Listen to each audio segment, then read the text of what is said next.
Você acompanha agora o Jornal da Rede Alesp. Tudo sobre o Legislativo do Estado de São Paulo.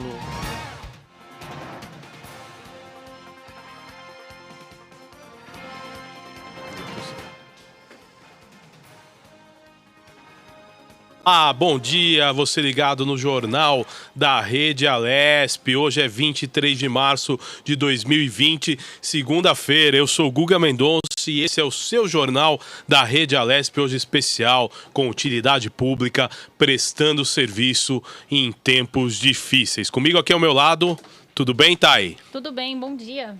A Tayana Conrad, que vai estar com a gente hoje nesse Jornal da Rede Alesp, edição especial que começa agora.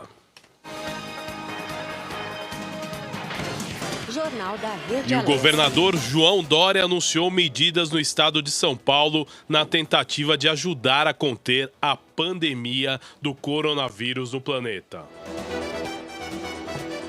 O governador João Dória determinou quarentena a partir de amanhã, terça-feira, 24 de março, em todo o estado de São Paulo.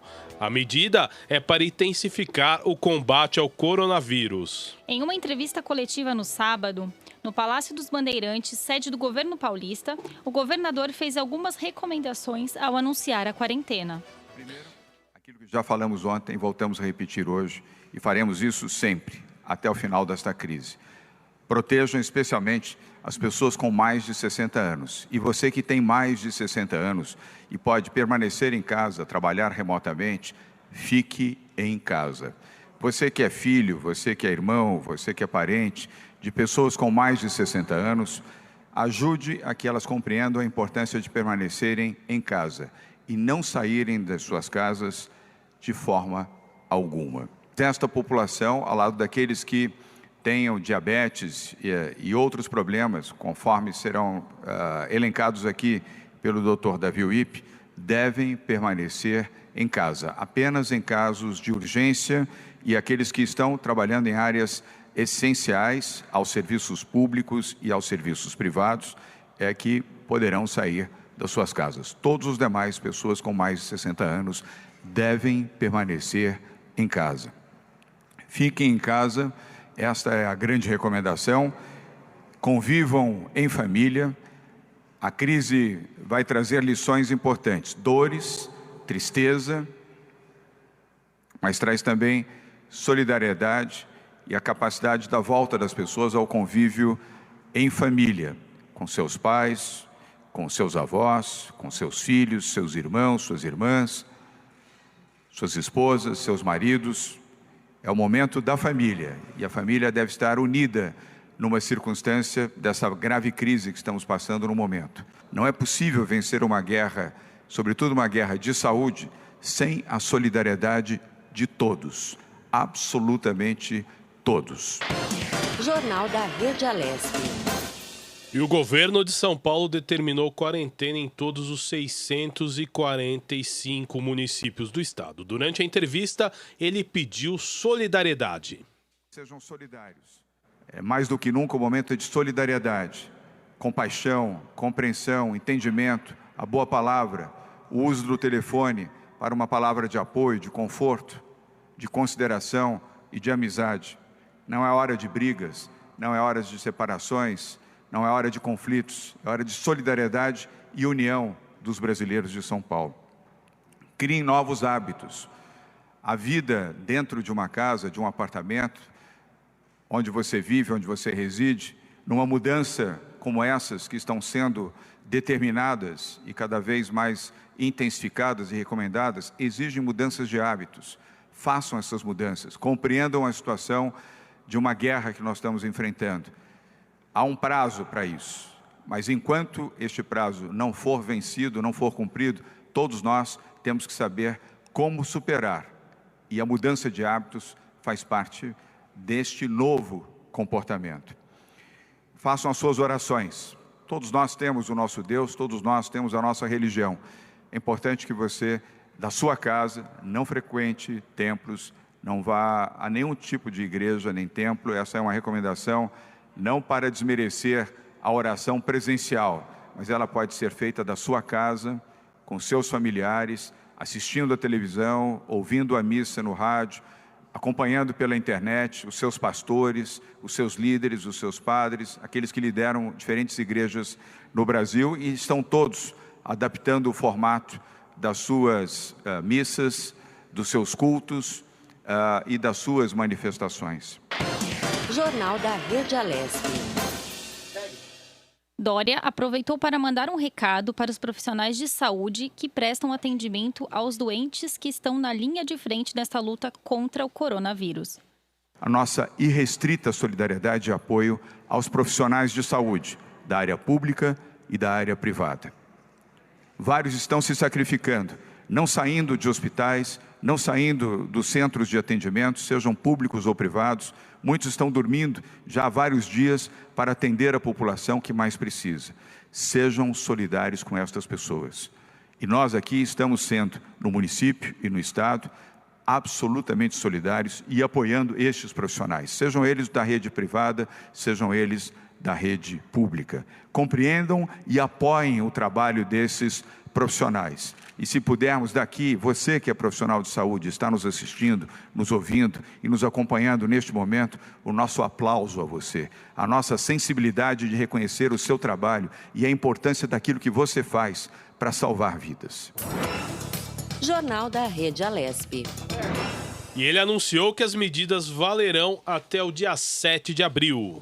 Quero dizer, como governador do estado de São Paulo, que a partir da próxima terça-feira, dia 24 de março, nós decretamos quarentena aos 645 municípios do estado de São Paulo. Repito, o governo do estado de São Paulo está decretando quarentena por 15 dias a partir do dia 24 de março, terça-feira, até o dia 7 de abril. Isso implica na determinação, repito, na determinação, entendam por determinação, obrigação, do fechamento de todo o comércio e serviços não essenciais em todo o estado de São Paulo. Repito, determinação do governo do estado de São Paulo para o fechamento de todo o comércio e serviços não essenciais à população em todo o estado de São Paulo, pelo período de 15 dias, começando dia 24 de março, terça-feira, até o dia 7 de abril. Esta medida poderá ser renovada, estendida ou suprimida se houver necessidade, mas ela faz parte do embasamento nas informações que temos da área de saúde e do núcleo do Centro de Coordenação do Covid-19. Quero esclarecer também que os serviços essenciais nas áreas de saúde pública, alimentação, abastecimento, segurança e limpeza deverão seguir funcionando. Estão, portanto, excluídos deste decreto de quarentena do governo do estado de São Paulo e poderão funcionar em caráter de excepcionalidade neste período da quarentena, de 24 de março até 7 de abril, poderão funcionar na saúde, hospitais, clínicas, farmácias e clínicas odontológicas, sejam as públicas, sejam as privadas. Alimentação, poderão funcionar supermercados, hipermercados, padarias e açougues. As padarias com seus serviços de abastecimento podem ser mantidos. As padarias no estado de São Paulo funcionam como mini mercados, portanto elas estão autorizadas a funcionar. No entanto, serviços de alimentação preparada, a partir da próxima terça-feira, deverão ser suspensos e, se desejarem, transformados em serviços de delivery. Isto implica também que bares, cafés e restaurantes em todo o estado de São Paulo devem fechar as suas portas a partir da próxima terça-feira, dia 24 de março, não operando, permanecendo fechados até 7 de abril. Mas, se desejarem, essa é uma decisão empresarial, poderão funcionar através de delivery. As ações de bares, restaurantes, similares, assim como a parte de alimentação preparada de padarias, sofrerão ao longo desse período do coronavírus, obviamente, uma transformação. O uso de delivery é uma forma criativa de prosseguirem funcionando e manterem os empregos dos seus profissionais. Terceira medida, falei de saúde, falei de alimentação, A terceira é de abastecimento. Transportadoras, armazéns, postos de gasolina, oficinas de automóveis e motocicletas, serviços de transporte público, ônibus, trens e metrôs, táxis, aplicativos de transporte, serviços de call center, lojas de pet shop e bancas de jornais continuam funcionando, continuam operando com os resguardos e os cuidados, mais uma vez, que cada um deverá ter seguindo as orientações sanitárias dos médicos e especialistas. Quarto ponto, segurança. Todo o sistema de segurança pública e segurança privada continuam a operar normalmente. Repito, serviços de segurança pública, por óbvio, no âmbito dos municípios, nas suas guardas municipais, no âmbito do Estado, Polícia Militar, Polícia Civil, Corpo de Bombeiros, Sistema Prisional, Polícia Científica, todo o funcionamento regular. E vocês já sabem, nós suspendemos férias e licenças para que este setor essencial no momento de dificuldade siga funcionando regularmente. E o mesmo em relação ao setor privado. Quinto aspecto, limpeza. Empresas de limpeza e manutenção, sejam elas públicas ou privadas, devem continuar a funcionar também com os resguardos e os devidos cuidados. Empresas de limpeza e manutenção e zeladoria continuam a operar regularmente com os devidos cuidados sanitários. Sexto e último aspecto, bancos, serviços bancários, incluindo lotéricas, seguem funcionando normalmente. Sexto ponto, bancos, serviços bancários e lotéricas seguem funcionando normalmente. Repito, e aí concluo, o decreto de quarentena é válido para todo o estado de São Paulo. Com a ajuda de Deus, a proteção divina e a ação daqueles que têm a obrigação de serem líderes e comandarem as decisões, nós superaremos a crise do coronavírus em São Paulo e tenho certeza em todo o Brasil. Jornal da Rede Alesp. E o governador também disse que não vai tolerar bailes funks ou pessoas que promovam eventos públicos que coloquem em risco a vida da população. O decreto com detalhamento das proibições e exceções constará em edição extraordinária no Diário Oficial do Estado de São Paulo. Você acompanha com a gente o Jornal da Rede Alesp, utilidade pública e prestação de serviço para você. E o Brasil deverá receber novos testes vindo da China para detectar o coronavírus. Os exames vão ser destinados aos profissionais de saúde. O secretário de Vigilância em Saúde, Wanderson Oliveira, anunciou que os novos testes rápidos para o coronavírus devem chegar nas próximas semanas ao Brasil. As prioridades vão ser os profissionais que tenham sido afastados por sintomas de gripe e que deram negativo para o coronavírus. O resultado dos exames sai em minutos. O objetivo é verificar quais desses profissionais que tenham apresentado algum sintoma foram contaminados pelo coronavírus e quais podem retornar ao trabalho. E os testes para o coronavírus podem levar de 15 minutos a 7 dias. Os kits foram doados por uma empresa.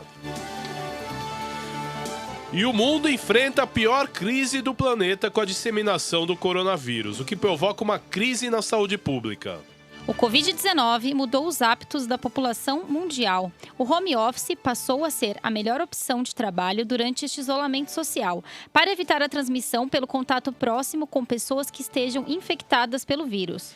Infelizmente, a doença coronavírus trouxe muito pânico e medo. Isso afeta a nossa saúde mental, física e emocional. Nós vamos conversar agora por telefone com a doutora Andréia Ladislau, que é psicanalista, administradora hospitalar, psicopedagoga e membro da Academia Fluminense de Letras. Doutora Andréia, bom dia. Seja muito bem-vinda ao Jornal da Rede Alesp. Muito bom estar aqui com vocês, muito bom dia. E vamos aí falar sobre essa situação tão complicada que a gente está vivendo. Doutora, aqui é o Guga Mendonça que conversa com a senhora. É importante estarmos informados para nos proteger. Mas como evitar que o volume de notícias afetem o nosso psicológico? Então, Guga, nesse momento é importante ficarmos sim confinados, mas isso não significa que a gente tenha que entrar num processo de paranoia. Temos que tomar muito cuidado para não criar um processo mental compulsório pelo excesso de informações. Infelizmente, a gente ainda tem muitas fake news circulando nas redes e também sendo compartilhadas. É importante reduzir a leitura, reduzir o contato com essas notícias que podem causar e aumentar mais ansiedade e estresse. Buscar sempre fontes confiáveis, fidedignas, principalmente dos órgãos oficiais, da Organização Mundial de Saúde, das autoridades locais. Isso é muito importante para que se diminua o boato e a gente consiga trabalhar com fatos reais, ajudando dessa forma a minimizar o medo. Essa enxurrada de notícias sobre o surto, ela pode levar qualquer pessoa à preocupação. Mas é muito importante que a gente saiba filtrar isso. O pico da ansiedade, do estresse, ele vai se elevar cada vez mais e vai gerar muito desconforto e muito dissabor. Por conta desse cenário de alarde que a gente está vivendo, além da medida, né, devemos estar muito mais atentos, pois a insegurança desses fatos, ela vai aumentar esse processo. E o indivíduo, se ele não tiver controlado, ele pode ter ansiedade, vai aumentar o medo, angústia, porque você tem uma incerteza de como ficarão os próximos dias, como será o futuro, que traz naturalmente uma ansiedade emocional e isso pode gerar até um transtorno de pânico. Então, cuidado, a nossa mente ela é muito poderosa e a realidade que está se apresentando é que nós devemos aprender a trabalhar o nosso próprio imaginário, além de saber lidar com essa situação toda, é uma readaptação, porque senão a gente vai agravar a angústia e a raiva. Doutora, quais os principais transtornos que podem ser evidenciados, né, nesse momento, com tudo isso que a gente está vivendo hoje? Então, como eu falei, a nossa mente ela é muito poderosa e isso acaba levando a alguns transtornos sérios. Por exemplo, pode começar com uma ansiedade que gera através do estresse e se a gente não controlar, podemos sim ter picos de transtorno de pânico, porque você fica com medo, você fica inseguro, como eu falei, essa questão da quantidade de informações. A cada hora vem uma notícia, as informações estão sendo atualizadas, o que é natural, e a gente fica inseguro, ouvir boatos, toda hora pegar o WhatsApp e receber aquele monte de informações em grupos, isso é um grande perigo, porque isso vai aumentando esse desconforto e daqui a pouco a gente entra numa paranoia. Então, é muito importante ter cuidado nesse momento, manter a sua mente equilibrada. Eu sei que é difícil, todos estamos passando por uma situação muito complicada, mas é muito importante controlar a sua mente. Como eu disse, a mente é muito poderosa. Ela pode te levar a um processo de êxtase muito grande, como ela pode te levar para uma depressão severa. Então, esses são os principais problemas e transtornos que a gente pode ter nesse momento. Agora, doutora, pacientes ansiosos ou com transtorno de pânico, como a senhora citou, que já se tratam normalmente, como devem agir nesse momento?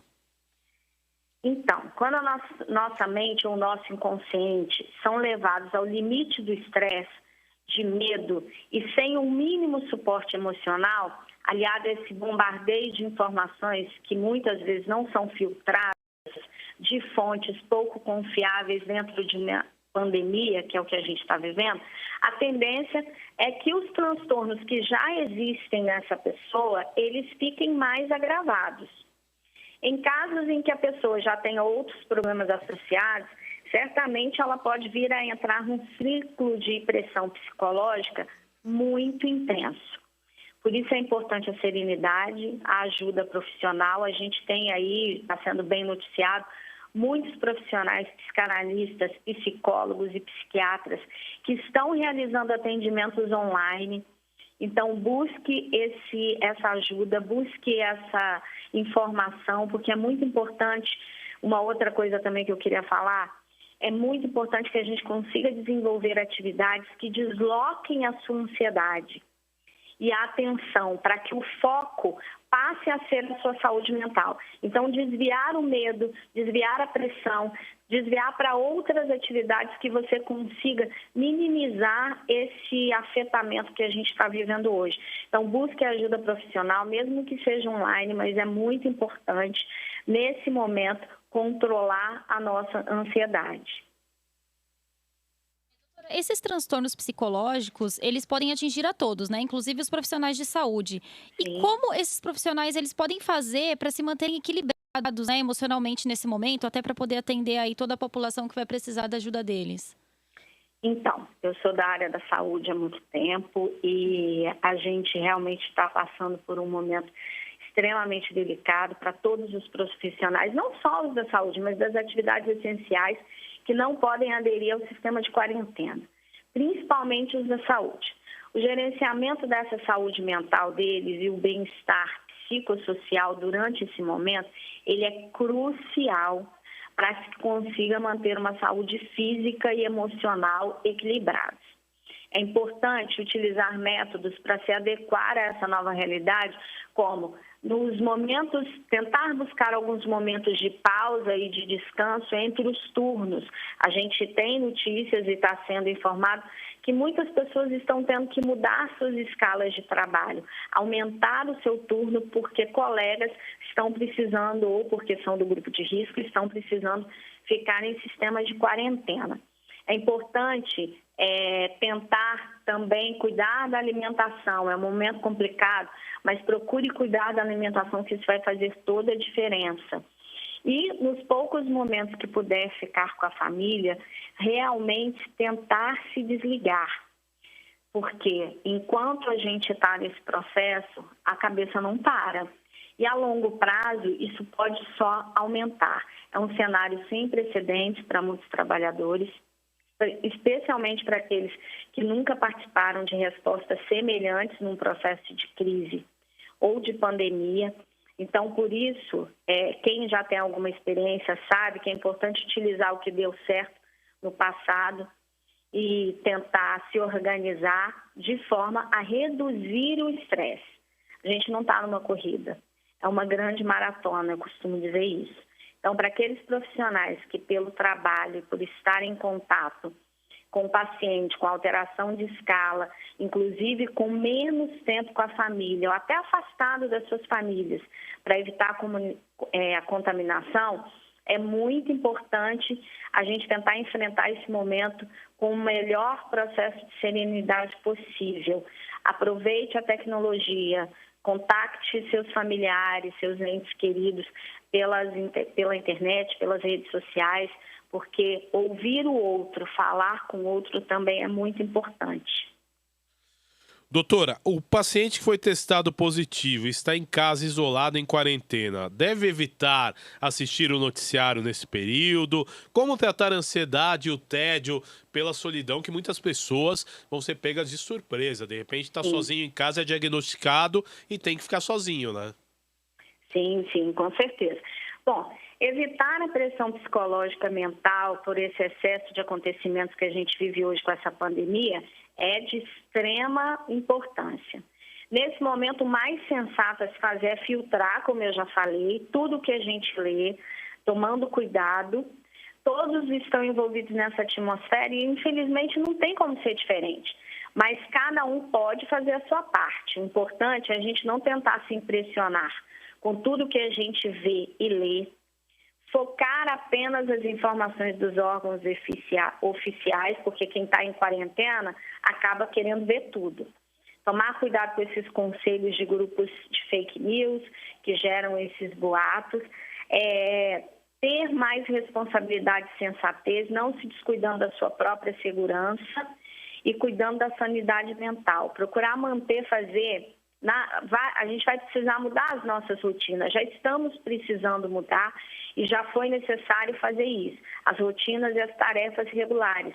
Então, crie novas ressignifique as suas atividades diárias, modifique a limpeza. De repente, você está com algum projeto que estava engavetado, aproveita para desengavetar, colocar para frente, criar novas coisas, aproveitar esse tempo que você está aí fechado, isolado, para fazer atividades novas em casa, desenvolver novos processos, fazer uma pintura, enfim, fazer alguma atividade que movimente a sua mente, a sua cabeça, o seu inconsciente, para que o foco não fique somente nesse processo de pandemia que a gente está passando por ele.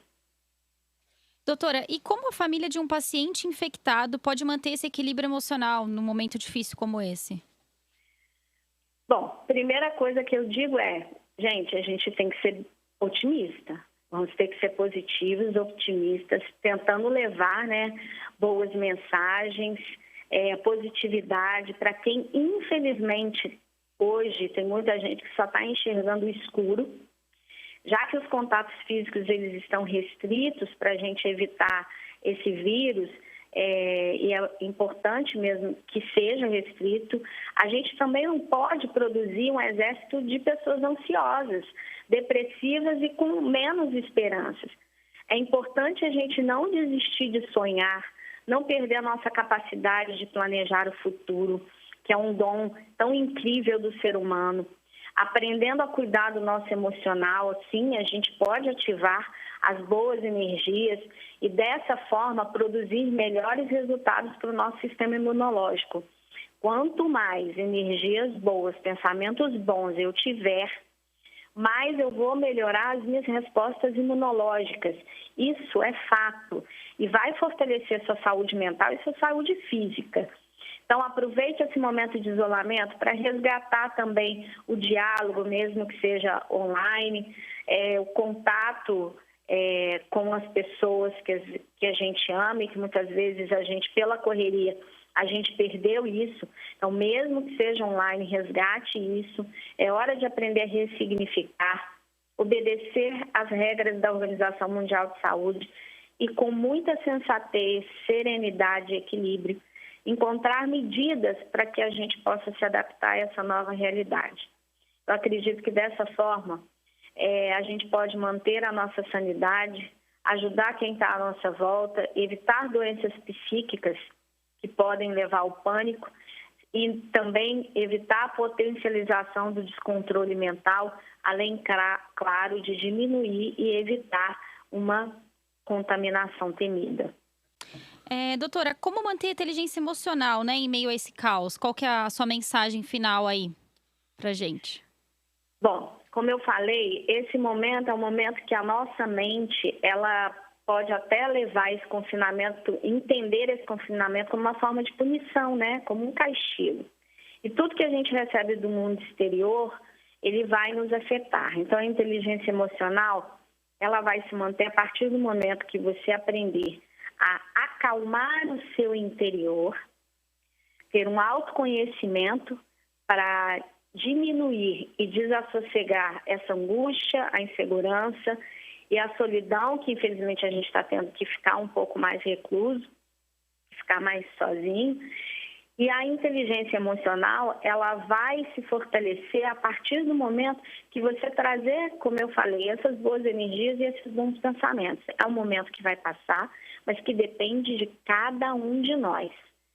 Seguir as regras, ficar em casa, evitar o contato, seguir todos os processos de limpeza e cada vez mais fortalecer o seu inconsciente para que você, sim, tenha condições de sonhar, acreditar e ter a certeza que esse processo vai passar e que daqui a pouco tudo vai estar bem.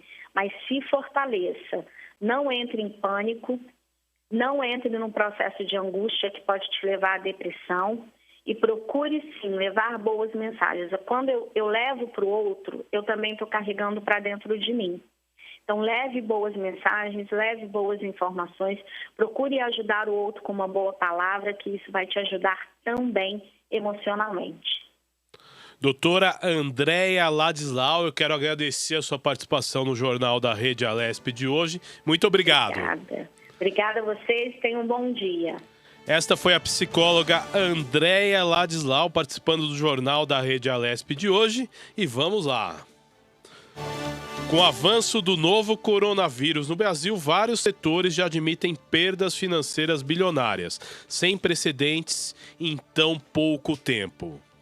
Na sexta-feira, a Confederação Nacional de Dirigentes Lojistas, CNDL, divulgou uma previsão de quase 100 bilhões de reais de impacto negativo no setor de comércio e serviços brasileiros, nos próximos meses com a pandemia global do Covid-19. A projeção leva em consideração que as atividades vão estar normalizadas a partir de maio desse ano. Caso os efeitos da pandemia avancem além desse período, o impacto deverá ser ainda maior. Junto ao Ministério da Economia, a Confederação Nacional de Dirigentes Lojistas diz buscar alternativas emergenciais que possam, de alguma maneira, amenizar os impactos da pandemia do coronavírus no setor. No final da semana passada, o governo federal anunciou um pacote de medidas para que os empresários mantenham a viabilidade das empresas e não ocorra fechamento de milhares de postos de trabalho. A CNDL também destacou em nota as seguintes reivindicações: suspensão por 3 meses da cobrança do ISS e do ICMS sobre a comercialização de produtos e serviços para micro e pequenas empresas. A suspensão do contrato de trabalho com acesso ao seguro-desemprego, suspensão do recolhimento do FGTS por 3 meses, suspensão de empréstimos por 60 dias e da execução dos processos em cartório no prazo de 60 dias. Jornal da Rede Alesp. E o nosso contato ao vivo agora no Jornal da Rede Alesp é com o prefeito de Guarulhos, Gustavo Henrique Costa, conhecido como Guti. Prefeito, seja bem-vindo ao Jornal da Rede Alesp, é o Guga Mendonça. Eu que agradeço a oportunidade de esclarecer um pouco das questões aí que Guarulhos está fazendo, sobre o coronavírus especificamente. E obrigado, Guga, aí pelo espaço, pelas ordens aqui. Prefeito, primeiro, quais as medidas iniciais que a cidade de Guarulhos tomou para o combate aí do coronavírus? Olha, desde a semana passada nós estamos evoluindo com uma série de ações, às vezes até algumas atitudes mais austeras, mais enérgicas, mas são extremamente cruciais para que a gente consiga fazer o isolamento social, que é a forma mais específica e atuante no que tange o bloqueio do coronavírus se expandir aí, né, no nosso território. Mas o que a gente veio, quais são as ações que nós viemos tomando? Então, a gente proibiu o funcionamento de isso já tudo semana passada. Começamos a diminuir o transporte público. Como a demanda caiu bastante, a gente teve uma queda na demanda aí. Na sexta-feira passada, apuramos 50% na queda da demanda. Então, a gente já reduziu em 10%. Hoje, entre 30% e 40% a redução no transporte público, porque um ônibus, por exemplo, tem 26 metros quadrados. Consegue transportar 60 a 70 pessoas simultâneas. Então, é muita gente num espaço restrito. Então, a gente está reduzindo aos poucos, conforme a demanda vai caindo. A gente restringiu também, desde a semana passada, o funcionamento de bares, casas de shows, de eventos. Né? Na verdade, eles não podem mais abrir aqui na cidade de Guarulhos. E, a partir de hoje, também só comércios essenciais para abastecimento, como alimentação, saúde e também combustível, né? Entre outras exceções. Mas qualquer outro comércio na cidade não pode funcionar, está suspenso o seu funcionamento. Até mesmo padarias, que são essenciais para o fornecimento de alimentação, a gente restringiu podem vender no balcão ou no salão. As padarias só podem fazer delivery ou por aplicativo, ou até mesmo vender para as pessoas retirarem e ir embora. Não tem mais essa de ficar aglomerando nos salões. Essas são algumas medidas. E a principal... Sábado, né, a gente começou a construção o que a gente chama aqui de 3P GRU. O que é isso? É o Centro de Combate ao Corona Guarulhos, que nós teremos ali um hospital de campanha com alguns serviços a mais de triagem. Então, nós teremos uma triagem pelo drive-thru, o sistema drive-thru. Atenderemos 6 carros simultaneamente. Né? Então, as pessoas que estiverem com sintomas do corona, elas podem procurar o nosso centro de triagem, e aí se realmente a gente perceber que pode ser corona mesmo, aí a gente faz um outro tipo de atendimento mais específico, e não só para carro, mas as pessoas que também chegarem a pé serão atendidas nessa triagem. Agora, prefeito, é importante a gente perguntar também que medidas o município tomou na questão da saúde. A saúde é um gargalo de toda a prefeitura, né? Eu gostaria de saber que medidas preventivas o senhor fez aí na cidade. Nós estamos acompanhando todas as determinações do Ministério da Saúde. Antecipamos também, como todos, a vacinação contra a gripe. A gente começa amanhã um drive-thru também voltado especificamente para os idosos, um drive-thru, para que eles se exponham menos. Então, a gente está tomando uma série de medidas. Estamos contratando emergencialmente mais médicos para que a gente consiga atender melhor. Estamos contratando também emergencialmente, na verdade, comprando emergencialmente álcool e máscaras para fazer uma distribuição mais efetiva para a população. Então, algumas medidas, é o que a gente chama de comando de defesa contra o corona aqui, né? A cidade entrou no modo de comando de defesa, que é o nosso pacto pela vida. A gente fala muito sobre isso. Se a cidade, se o Estado, se a nação não se unir contra esse coronavírus, para que a gente tenha um pacto pela vida, garantir o máximo possível de que as pessoas fiquem em casa. E, lembrando, não adianta nada todas essas medidas se as pessoas não respeitarem e ficarem em casa. O mais importante, o método mais eficaz para combater o corona é o isolamento social. Então, é um conjunto de medidas que a gente vem tomando para que a gente consiga passar o mais rápido possível por essa crise virológica com menores baixas possíveis. Agora, prefeito, o município de Guarulhos, ele é a sede do Aeroporto Internacional de Guarulhos. O senhor, alguns dias atrás, oficiou o governo federal pedindo o fechamento do aeroporto. Como está esse status no momento e qual que é a necessidade, na sua opinião real, do fechamento do aeroporto? Olha, semana passada nós pedimos ao governo federal, que é de competência do governo federal, a gente não tem jurisdição para atuar, nós pedimos ao governo federal que intensificasse muito a triagem. Na verdade, a triagem que existe lá está muito ineficaz, na nossa opinião, porque eu tenho relatos de pessoas até próximas, né? Próximas que eu digo, próximas de assessores, trabalhadores da prefeitura, até mesmo amigos, que voltaram recentemente, e recentemente eu digo ontem, anteontem, de países da União Europeia, até mesmo China, e não passaram por triagem alguma, simplesmente desembarcaram e foram embora. Isso é muito complicado, é temerário. Então, nós pedimos, a primeiro momento, intensificação da triagem. Pedimos ontem, até mesmo a ajuda das Forças Armadas. Temos a aeronáutica, aqui, a base aérea é sediada aqui em Guarulhos, e temos um tiro de guerra do Exército. Então, pedimos até auxílio das Forças Armadas para nos auxiliar nessa triagem. Se a triagem for ineficaz, pedimos até medidas mais enérgicas e austeras, como o fechamento do aeroporto. Mas primeiro tem que fazer a triagem, coisa que se estiver acontecendo, está acontecendo de maneira ineficaz, infelizmente. E teremos também uma força-tarefa essa semana para mostrar para os comerciantes do aeroporto, temos muitas lojas, enfim, que não são serviços essenciais, para que eles entendam que tem que fechar, não pode ficar aberto.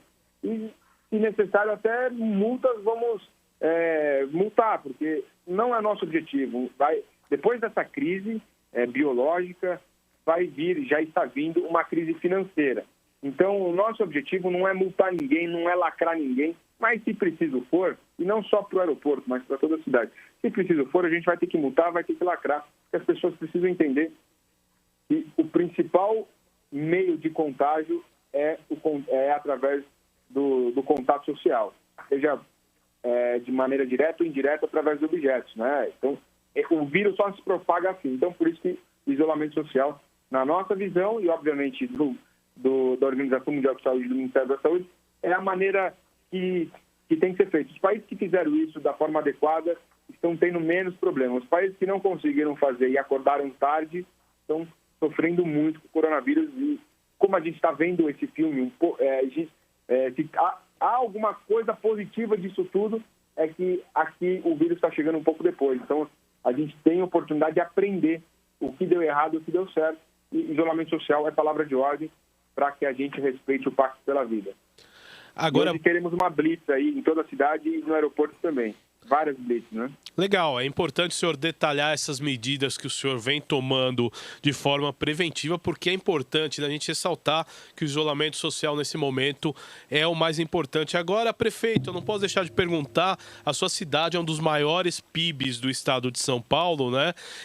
Quais as medidas, entendeu, para não afetar o comércio, não afetar o desenvolvimento econômico da cidade, que na verdade a gente chega num problema mundial, né? Mas o que a gente pode fazer para diminuir o impacto de tudo isso, a gente falando em termos de desenvolvimento econômico? Nós estamos pedindo para que os comerciantes sejam criativos, ou seja, aprendam a vender pela internet, por delivery, achem uma outra forma de não criar aglomeração e continuarem com o seu negócio sobrevivente a essa crise. Nós, de uma certa forma, estamos em contato sempre com a associação comercial, com os empresários. Aqui nós temos uma associação dos empresários de Cumbica.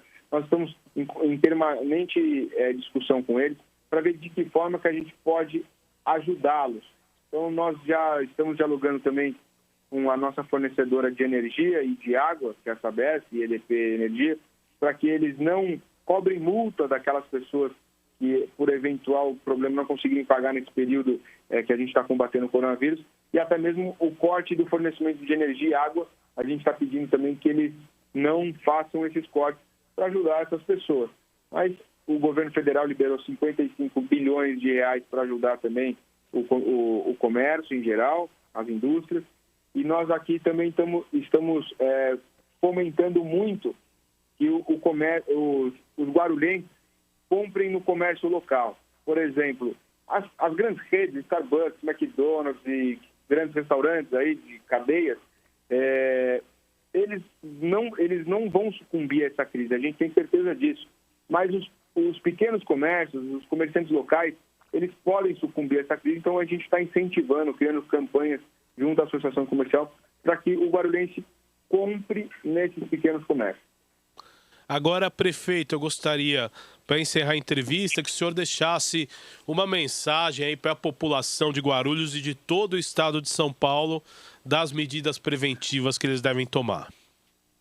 Bom, primeiro quero dizer a todo cidadão, não só no mundo, mas todo cidadão, não só no Brasil, mas no mundo. Nós temos uma guerra. Não é fácil, não vai ser rápido. Unida e ordeira, a gente vai vencer. E a gente vai vencer sem maiores problemas, se Deus quiser. E para isso, algumas coisas essenciais. Ficar em casa. Não podemos aglomerar pessoas. Então, a partir do momento que as pessoas entenderem que se elas tiverem contato social, isso pode... Jovens, por exemplo. Os jovens, às vezes, e acontece em qualquer grande cidade, né? O jovem que vai para uma balada, que vai para um bar, ele pode curtir a noite dele, ele pode estar sentenciando, e é forte que eu vou falar, mas ele vai curtir uma noite e pode estar sentenciando um parente querido mais velho, mais idoso, com 60, 70 anos, um pai, um avô, pode estar sentenciando a morte. Uma simples balada pode sentenciar a morte um parente querido. Então, eu estou falando para as pessoas, essas que vão para rolezinho, não saiam de casa. Talvez você, jovem, não vai ter maiores problemas com esse vírus, com o coronavírus, né? Mas você pode estar atrapalhando a vida de um familiar querido ou de uma pessoa que você gosta muito. Então, a gente precisa ficar em casa. Prefeito, muito obrigado pela sua participação no Jornal da Rede Alesp de hoje. Sempre a tribuna está aberta para o senhor. Muito obrigado. Eu que agradeço a oportunidade e as ordens por aqui. Um bom dia a todos e vamos vencer esse coronavírus em conjunto. Obrigado. Tá aí as palavras do prefeito de Guarulhos, na Grande São Paulo, o Guti, que participou da edição de hoje do Jornal da Rede Alesp, hoje prestando serviço e utilidade pública para você ligado na Rede Alesp. Jornal da Rede Alesp. E vamos seguir. O prefeito de São Paulo, Bruno Covas, falou sobre as restrições impostas pela prefeitura na cidade de São Paulo. O infectologista Davi Wipe pediu seriedade na luta ao coronavírus. E a pandemia do coronavírus mudou de maneira com a qual a tecnologia e a comunicação digital eram usadas. As redes sociais e aplicativos como o WhatsApp, que antes eram utilizados na maioria das vezes como ferramentas para divulgar selfies, agora são utilizadas para trabalhar e estudar. Thay, eu percebo no dia a dia que cada vez mais, aumenta-se o consumo de internet, e as crianças vendo vídeo, filmes, a família toda reunida, e gera uma maior demanda, as novas tecnologias, videoconferência, reuniões, call center, os calls, que todo mundo se junta. Eu, por exemplo, para você ter uma ideia, eu converso com toda a minha família, eu tenho meus pais mais idosos, meus irmãos que têm criança, e eu acabei ficando isolado. E a gente conversa todo dia por Skype, e por WhatsApp, aí todo mundo aparece na tela. É uma reunião familiar, Exatamente. Via o telefone e a tecnologia. Para isso, você precisa de uma internet de banda larga. A tecnologia educacional também é importante. Não sei se você, os seus filhos, como é que estão nessa situação, mas o meu filho, por exemplo, ele recebe todo dia um conteúdo da escola, de lição, de atividades e tudo mais. Então, o ensino à distância também acho que vai ter um grande protagonismo. E a tecnologia educacional, como eu falava, e a incorporação de tecnologias da informação e comunicação na educação para apoiar processos de ensino e aprendizagem em diferentes contextos da educação formal e não formal. Entende-se por tecnologia o resultado da fusão entre ciência e técnica. O grande destaque do mercado educacional é, sem sombra de dúvidas, a sala de aula virtual, Educação à distância, que no passado era vista como algo estranho e tem sido a solução. Exato, e para falar mais sobre esse assunto no Jornal da Rede Alesp, a nossa convidada é a consultora e professora universitária em Gestão e Negócios, Roberta Espósito. Bom dia, Roberta, seja muito bem-vinda ao Jornal da Rede Alesp. Bom dia, obrigada pelo convite. É o Guga Mendonça que fala com você. Como as escolas estão usando a tecnologia para enfrentar o coronavírus? O que acontece, As plataformas digitais hoje são diversas, Nós temos diversos canais que proporcionam realmente essa possibilidade de aula virtual. O que muda é o acesso.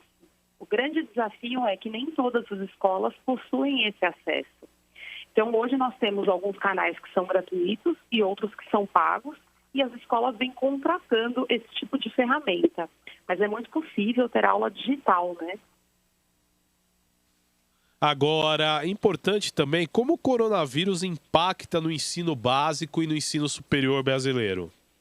Pensando no ensino superior, a possibilidade é diversa, Nós temos diversos canais que possibilitam esse processo de aprendizado e que fomentam o processo de aprendizagem virtual, onde os alunos têm todo esse acesso a todas as informações e conteúdo. O impacto é justamente no atraso nas escolas que não possuem essa ferramenta. Então, por exemplo, nas escolas que são do ensino básico, mas do Estado, elas possuem um impacto direto com relação ao atraso no ensino, que é necessário correr atrás desse prejuízo, antecipando férias e proporcionando auxílio dos pais para o processo de aprendizagem. Doutora, como aproveitar o coronavírus com a cultura virtual? Hoje nós temos diversos museus, e quando nós falamos de museus, são museus nacionais e internacionais, que possibilitam esse processo de visitação virtual e que agregam valor para conhecer obras, conhecer outras áreas, inclusive museus musicais, que proporcionam realmente essa possibilidade de acesso à cultura. Então, são diversos canais que agregam valor na cultura, no processo de divulgação de obras e que são mundiais, que agregam muito para os alunos e para os visitantes para ocupar o seu próprio tempo. Agora, Roberta, é importante perguntar como funcionam essas salas de aulas virtuais? Geralmente, as salas virtuais, elas são ao vivo, funcionam realmente como uma interação entre o professor e os alunos, onde há uma sala de bate-papo, que o aluno pode interagir diretamente com o professor através de um microfone. Pode ser utilizado tanto o celular quanto um computador, um desktop ou um notebook. E o aluno tem total interação na sala de aula. Inclusive, os alunos estão utilizando dessas ferramentas de aulas virtuais para fazerem encontros e grupos de estudo, onde eles fazem reuniões que já são utilizadas em organizações para encontros quando se há trabalho home office ou reuniões em outros estados. Então, essas salas de aula, elas são totalmente uma base de trocas, onde o aluno consegue realmente interagir com o professor e o professor com o aluno. Então, ele abre para perguntas, há participação, tem uma visualização do vídeo e também tem a possibilidade de gravação, que é o que agrega muito para o aluno, para ele poder realmente reassistir essa aula. Roberta, você pode dar umas dicas do bom desempenho nesse tipo de aula? Bom, o mais importante é nós separarmos o momento de estudo, ou seja, se a aula é virtual no seu período de aula, é importante que você esteja dedicado a esse período. Se a aula, por exemplo, é no período da manhã ou da noite, o horário que já é reservado de estudo, retire-o para estudo. Um outro ponto bastante importante é tirar as notificações do celular. Porque a partir do momento que você está assistindo a sua aula no celular ou com algum som, há uma interferência. E essa interferência prejudica no processo de atuação. Então, é importante que o aluno esteja dedicado àquele processo de aprendizagem. Então, tire as notificações, desligue televisão, esteja preparado para o processo de aprendizado, tenha um caderno de anotações, tire qualquer interferência que possa impactar diretamente no seu estudo. É importante também que ele tenha disciplina. Assistir a aula da cama, por exemplo, é muito ruim. Atrapalha, dá preguiça. Então, o aluno fica sempre procrastinando. Então, que ele sente numa mesa, numa posição confortável, esteja preparado justamente para aprender. Como se fosse numa sala de aula. Tem um ambiente dedicado para aquilo, para que não tenha realmente essa interferência. Desligue televisão, rádio, qualquer coisa que possa tirar a sua atenção. Agora, Roberta, existe uma idade mínima para os alunos nesse tipo de aula? Nós indicamos a partir dos 3 anos, porém, é sempre importante que tenha a participação dos pais. Porque se você está lá sozinho com uma criança, ela não consegue interagir com o computador. E para ela, aquela ferramenta, computador, virtual ou celular, é um meio de diversão. Então, ela não associa ao seu processo de aprendizagem. Então, é dedicado que os pais estejam juntos com os filhos nesse processo. Então, o aluno ele não tem uma total condição de assistir uma aula virtual, ele nem consegue ter essa disciplina. Então, a gente começa aí com os 4 anos de interação didática, muito mais relacionada à imagem, a joguinhos, para que ele vá construindo o seu pensamento e, assim por diante, ele siga com as atividades que são direcionadas pela escola. Hoje, Roberta, por conta da pandemia do coronavírus, essa é uma boa solução, né? A gente já usou em grande escala esse recurso também, né? O que você tem a falar assim, mais sobre isso, nesse momento que a gente está passando, acho que está sendo uma boa solução, né? Para os alunos aí também continuarem as matérias em casa. É fundamental. O grande desafio é que nos tira na zona de conforto. Esse é o grande desafio de todo o processo de necessidade, né? Quando o aluno está num processo de sala de aula, muitas vezes ele fala, eu prefiro a sala de aula. Mas a dedicação dele em sala de aula, às vezes, não é tão forte quanto é no processo de EAD, que ele se coloca disponível para aquela aula. Porque tem celular, tem interferência, e existem estudos que falam que o aproveitamento de sala de aula é 10%. Então, esse aproveitamento ele pode ser muito mais direcionado quando você foca para aquele processo de aprendizagem, que é o que falam sobre os estudos de ensino à distância. Então, é fundamental que o aluno se adapte a esse cenário, tire proveito sobre essa famosa quarentena e consiga estudar e manter o seu ritmo, porque ao interromper este hábito, para retomar é muito mais difícil. Então, é importante que o aluno se mantenha nesse processo de estudo para que ele consiga concluir as suas atividades na mesma rotina que ele vinha conduzindo de acordo com a sua aula, para que quando retorne às atividades normais, ele não seja prejudicado. Então, assim, é fundamental manter esse processo. Agora, Roberta, é importante, né? Vamos supor, o governo já tem alguns números estatísticos que talvez esse período não passe tão rápido. Alguns falam mês de junho, talvez julho. Como fica o nível de aprendizado das crianças com muito tempo com essas atividades? Vamos supor que isso se prolongue, não seja só um mês e possa ser 2, 3, 4 meses. Como fica o aprendizado da criança que está numa formação nessa idade? Ele tem que ser sempre estimulado. Quando a gente fala de criança, ele não pode parar. A criança, ela retoma esse processo de aprendizagem muito rápido, né? A educação infantil, ela não pode se perder, quando nós falamos do processo de infantil mesmo. Então, a criança, ela tem que estar retomando as suas atividades, por isso que é importante manter a rotina, que os pais estimulem. Porque quando ele retomar a sala de aula, o professor ele vai recuperar isso com mais facilidade. Ou seja, quando ele voltar para a sala de aula, o aluno terá uma atividade muito mais intensa, né? Onde ele terá que reaproveitar esse tempo e o professor ir cobrando dessa rotina com mais frequência. Então, se isso for estimulado dentro de casa, com joguinhos, com didática, com brincadeira, o aluno se mantém.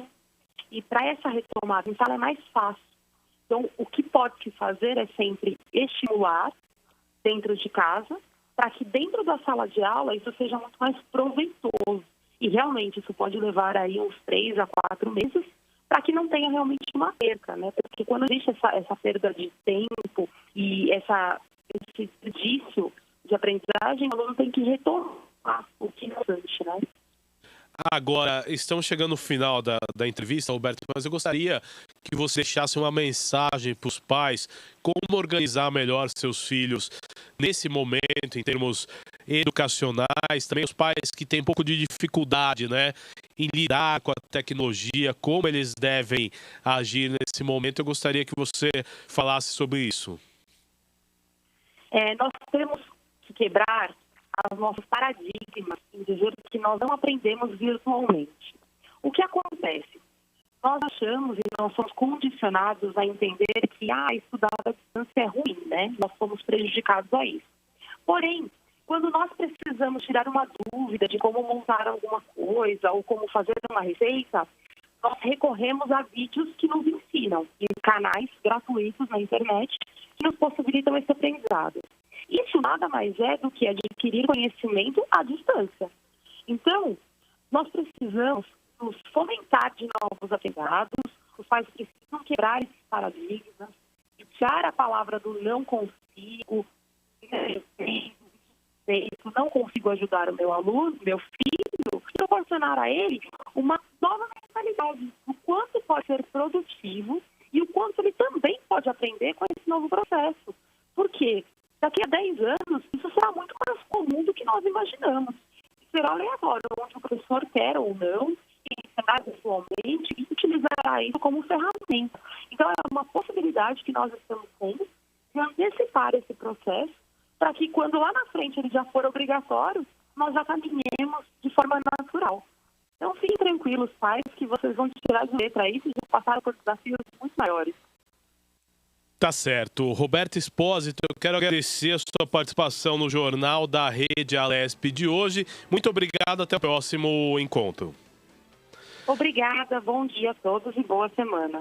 Você acompanha com a gente o Jornal da Rede Alesp de hoje, falando aí de utilidade pública, prestação de serviço e também as notícias ligadas ao Parlamento Paulista. Eu vou para um rápido intervalo, já já eu volto com muito mais aqui no Jornal da Rede Alesp.